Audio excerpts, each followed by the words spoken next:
Well, folks, welcome. Pastor Pete here on a Friday morning, just about to begin Father's Day weekend.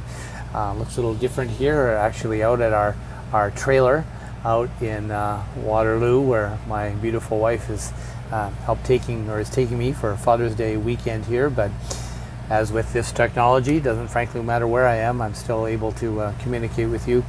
I do want to begin with a very special announcement today, as we have just completed our deacons meeting on Zoom, and we have finalized at least the beginning details of what our reopening will look like. And so now begins the first of the two major areas that we're going to need help with, which is communication and cooperation. And cooperation means that once we set these things in place, we're going to need folks to be willing just to do what we're asking. But communication is first. We got to get this information out there. People have to have a sense and an understanding of what the expectations are, what it's going to look like, what is Sunday going to do. So I'm going to do something a little different tonight. You are going to start to receive letters, or a letter on your email and through as much social media as we have the opportunity, as well as snail mail, right back to your mailboxes, and with some follow-up phone calls to be sure that folks are getting the information out. Please help us to do that. Please let people know what's happening and what they can expect to come on the Sunday. And so what I'm going to do, which is a little bit different, is I'm going to read you this letter so that we can just have this beginning to get out there with all of its details in there. And so if you'll permit me and bear with me, that will act as our little touching base devotion, as it were. It does begin with a verse from chapter 2 of the book of Philippians, verse 4 to 7, that let each of you look not only to his own interests, but also to the interests of others. And have this mind in you, have this mind among yourselves, which is yours in Christ Jesus. Though he was in the form of God, did not count equality with God a thing to be grasped, but emptied himself, taking the form of a servant. And we're suggesting that the attitude of considering others better than ourselves, being servants to one another, is going to be key to our reopening efforts. The fact is that shutting down was a lot easier than the reopening is going to be. The shutting down was a real bummer and discouraging, and it's encouraging to get back together, but boy, there's a lot of details that we begin with. And again, this is the beginning. So let me read the letter to you. Dear friends at Downsview, we are thrilled that we can meet together again very soon to worship God and enjoy a foretaste again of eternity. Beginning Sunday, July the 5th, there will be 2 one-hour services, 9:30 in the morning and 11 o'clock in the morning. The key word for our gatherings is grace. There will be hiccups and details that will need to be ironed out. Inevitably, certain elements won't run smoothly. Some people might feel our safety measures aren't strict enough. Others may feel they are too strict. We'll likely need to make some changes or adjustments as the week progresses, so let's all work to extend grace to one another as we awkwardly attempt to work together under the new required protocols. Let me give some thoughts here. As Christians, number one, we are called to honor God and obey our governing leaders. Romans chapter 13, verse 1 reminds us to let every person be subject to the governing authorities. For there is no authority except from God, and those that exist have been instituted by God.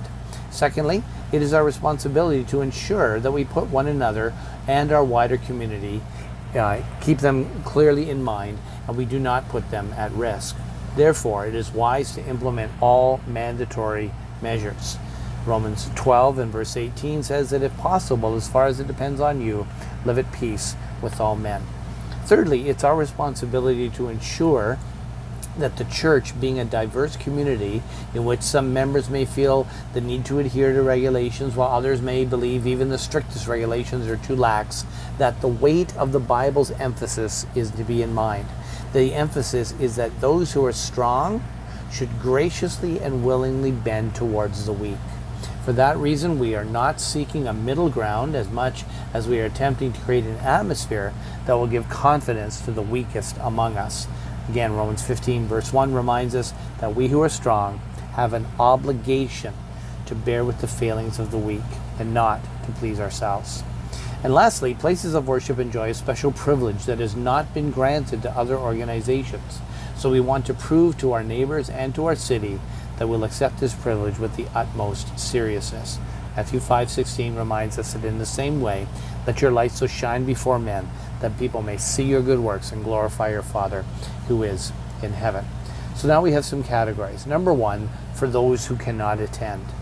This includes anyone who is symptomatic. It also includes any who elect to stay home because they are vulnerable, because they work in a vulnerable sector, because they live with someone who is vulnerable, or have a conscious objection to meeting, or simply don't feel the church environment is right for their current situation. You, in those categories, are a treasure and a treasured part of our church family. Please don't feel pressured into attending. To make sure you feel included, we will endeavor to continue to upload Sunday services on our YouTube channel for your viewing at home. Next category is the basic plan for Sunday. What we will do is host 2 identical 1-hour services, 9:30 and 11 o'clock. There will be no nursery, no children's church, as none are prohibited by law at this stage. Parents are asked to supervise their own children and to keep them with them. To accommodate that, our service will be abbreviated. No singing, a time of reading, prayer time, and a shortened sermon. Those participating will be twice the required distance from the rest of the congregation, and we provided their own individual microphones and stands. So here's a question. How do I know I'll have a seat when I arrive? Here's the details. We will use a reservation system to be sure that we don't have to turn people away. We cannot exceed 40 participants. No matter who we are, no matter how far we've traveled, whether we fail to make a reservation, even if we are visiting, we can only have 40 people in the building. So please call the church office, and the church number is there, by noon on Friday. Leave a message indicating who's coming, how many are coming, and which of the 2 services you would prefer. We will then have someone to coordinate all of that, compile those reservations, not unlike making a dinner reservation at a restaurant. Here's when I'd like to come, here's how many I need, and then they call you back. We will call you back sometime on Saturday with a confirmed reservation and a seat assignment. We'll have to assign people in their seats. Lord willing, this will be the safest, most efficient way to ensure a seat for those who are coming while still adhering to the physical distancing and safety protocols. We ask you specifically on Sunday only to arrive 15 to 5 minutes prior to our service time. The only entrance will be the back door. We'll require all to wear masks from your car to your pew. Once you're in your pew, we'd rather you kept it on, kind of like a seatbelt sign in an airplane, that you can take it off if you need to once you're seated, but it's better that you keep it on. So we're saying you can take your mask off once you're seated in your spot and remain seated. And if you do not have a mask, if we require it, we'll supply it. And so there will be masks available as you enter the building. We ask you to form a physically distanced line out the back door, although if you have mobility issues, underlying health concerns, or are in fact just are a senior in particular, to be dropped off at the front door, and we'll make sure you don't have to wait a long time in line. Upon entry, please proceed directly to the auditorium. You'll be shown your seat. Only 2 people will be permitted in each pew unless they're living within the same household. And when the service concludes, we will dismiss you, and we will dismiss you from the back row first, one at a time or a couple of people at a time, so that exiting immediately out the back entrance, no loitering before, no loitering and visiting afterwards, not even in the parking lot. We ask you to just simply leave the property. A couple of questions that we address here. Why 2 services? Well, the province allows 30% of the building capacity to meet. For us, that means approximately 40 people in our auditorium. Now, when we have well over 100 to 120 people in attendance, we wanted to take steps to reduce the chance of turning anyone away. Further, having a less crowded room is far safer. Question 2 is, what steps are you taking to make sure the building is safe? Well, in addition to the steps already outlined here, we are cleaning the pews, washrooms, and touched areas like doorknobs and light switches prior to both services. Please understand that some of us will have a higher tolerance for risk and some less so.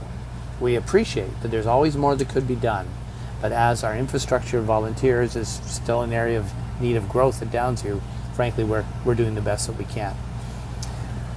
How do I know if I should attend or not? That's a key question for some people. Well, number one, we ask each person attending to take personal responsibility.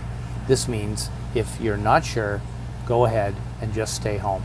If you're a vulnerable senior, just stay home. Let us get started for a couple of weeks. If you have COVID-19 symptoms, and there is a website there you can look to self-assess if you've been exposed to someone who's symptomatic, or if you traveled outside the province in the last 14 days, please stay home. Third question is, what about my kids? At Downsview, we've always believed it's good to have kids in our service. You know that about me. Nonetheless, some parents might choose not to bring their children just yet. We hope that this will make it easier on everyone, that the children will remain with their parents. We are not, by law, allowed to have any separate children's programs or nurseries. We do look forward to the time that our nursery and children's church will resume. A couple of other details in closing here. Offering plates will be available as you enter or exit the auditorium. You can continue to please just give through the electronic e-transfer system, but will not be passing the plate. We've removed all the hymnals and Bibles from the pews, so please bring your own copy of the scriptures to use. Washrooms will be limited to 2 people at a time, and we're asking you to self-police in this. Cleaning, even as you leave, if you could help us.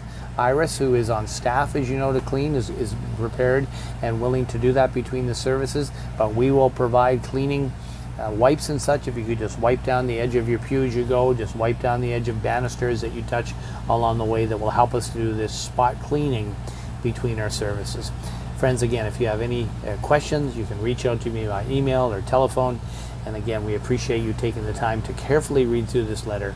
Let's not get lost in all the rules, guidelines, and new routines. The good news is that we are able to meet together again. So you'll be receiving that letter. I went through it real quick. There are details there that will need to be understood and digested and acquiesced to and assented to. These are not suggestions anymore. We will help explain this, but this is how we're going to begin as leaders. And this is by far the majority report of churches in Toronto.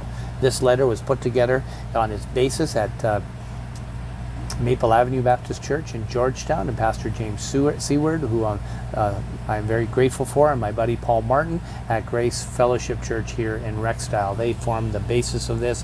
Our own elders have come through, and deacons have discussed this. We've discussed it with a number of medical professionals within our church and without. We've discussed it through Feb Central, our denomination, and we discussed with our National Association of Churches. So remember, this is not unique to Downsview. This is by far what folks are doing. So keep that in mind. Please pray for us that this will go off in such a way that you'll be safe and enjoyable as we begin, not a gold medal, not a silver medal, but a bronze level service that we can begin in. And that if we do this well, we'll have the opportunity for this to do even better as this continues to run its course. Thanks for your attention, friends, and have a blessed day in the Lord today. Cheers.